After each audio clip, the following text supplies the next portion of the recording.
I am a Jewish guy. I don't really celebrate a lot of the holidays, though. I feel like Jewish holidays just prove how much better Christian people are at marketing. Because Christmas and Hanukkah happen at the same time, and Christmas is fun.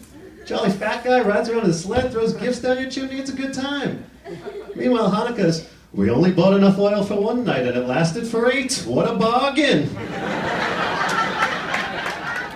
We should make it a holiday.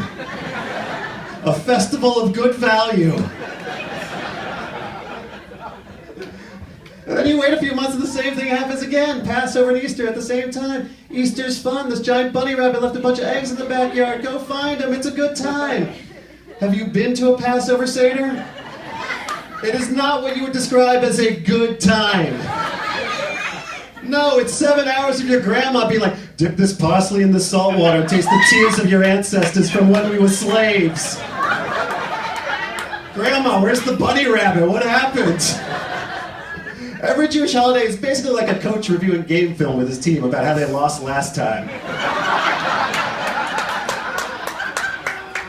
All right, bring it in, team. Now remember, the Pharaoh loves to blitz, okay? Throw the quick slant to God, watch out for locusts and false idols. All right. Clear hearts, big noses, can't lose. 1, 2, 3, L'chaim. That's the Torah. That's what it says. Right there. Oh, man. I'm a straight white man, so I spend, most of the day checking my privilege. I don't want to be that white guy who says stupid stuff. Like, I remember that catcalling video came out. This guy knows, like, I understand. Or he's watching that catcalling video. He's like, you notice that's all black and Latino guys in that video? They filmed it in a white neighborhood. They wouldn't have gotten any footage. I'm like, really? You don't think white dudes harass women? White dudes harass women. We just wait until we work with you. Right? We're not yelling shit on the street. We're inviting you to happy hour drinks with coworkers. Then you show up and it's just the two of us. Oops.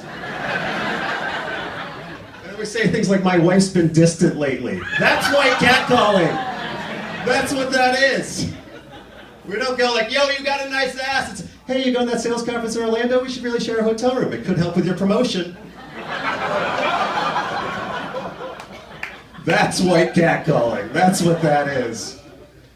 So you gotta watch out for this stuff, because I feel like that's the form that racism takes. It's in our language a lot of times. Like black dude shoots someone, he gets called a thug. White dude shoots someone, he's disturbed. See this all the time. You watch basketball, black dude gets a rebound, natural athletic ability. White dude gets a rebound, hustle. Pretty sure the black dudes are trying too, I'm pretty sure. Black dude sells drugs, drug dealer. White dude sells drugs, pharmaceutical sales representative. Amazing how we did that. Black person takes $6,000 in a handout from the government, welfare queen. White person takes $12 billion in handout from the government, CEO of Goldman Sachs.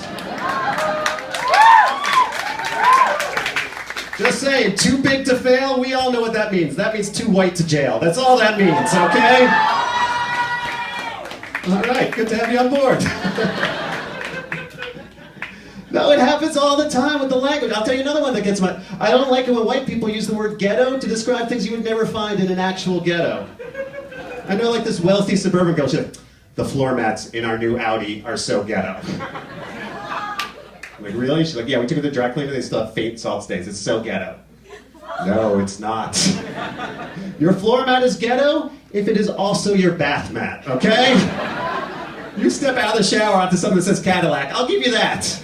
All right? Otherwise, nothing in your fancy car is ghetto. You can't be like, oh, my GPS system's so ghetto. Not unless it's a homeless guy in the trunk shouting, turn around! Let me out of here!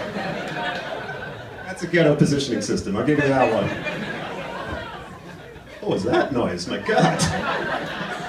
Someone just threw up, I think. Oh, boy. But no, I'm trying to get better about this stuff. Like, I went to the gay pride parade this year. I like that. I mean, I'm not gay. Someone recently told me that I'm metrosexual, but I don't like that word because it makes it sound like you like to fuck cities. Get to TNA? No, man, bridges and tunnels. But I went to the gay pride parade and I loved it and it was cool, but I gotta say, it's a little bit like some bigoted redneck's fantasy of what gay people are like. A little bit, I can see the conversation. Hey, Jethro, what are gay people like? I'll tell you, Bubba. They wear dog collars and leather chaps. They ride around on giant rainbow penises. They dance all night to Whitney Houston songs. And then they take the ISIS flag, but they change the Arab to butt plugs and dildos. And you're like, no, they do not. And then you go to that parade, you're like, okay, sometimes they do. Yeah. Once a year, that's kind of dead on. You do that much. I'm out there, I'm trying to get better about stuff. I don't want to be that guy. Like, I'll give you another example of that guy. This guy I know, he's like, I don't understand why women are demanding equal pay at work, yet they still want men to pay for drinks when we take them out. How's that fair? I'm like, well, dude, you got to look at the maintenance fees of owning a woman's body. That's the thing, it's not ladylike to talk about. That's why dudes don't know. You got to come out and tell us. You're going to be, oh, you want me to pay for half of dinner? I'm going to tell you what I spent the past year on my vagina, all right? Let's go down this list, shall we? Because it was $1,200 on birth control, $80 on tampons, $30 on Midol, $20 on cranberry juice for that UTI I had, $150 on a gynecological exam, $300 on bikini waxes because you like it when I look like a 12-year-old, which is weird. $60 on the morning after pill because you said you were going to pull out. And $80 on a vibrator because you can't find the G-spot. Yeah. So we'll go Dutch on dinner when you go Dutch on my vagina, okay? Be honest, this thing's a money pit, okay? It's not dinner, that's reparations. My point is that vaginas are kind of like boats. Stick with me over here, all right?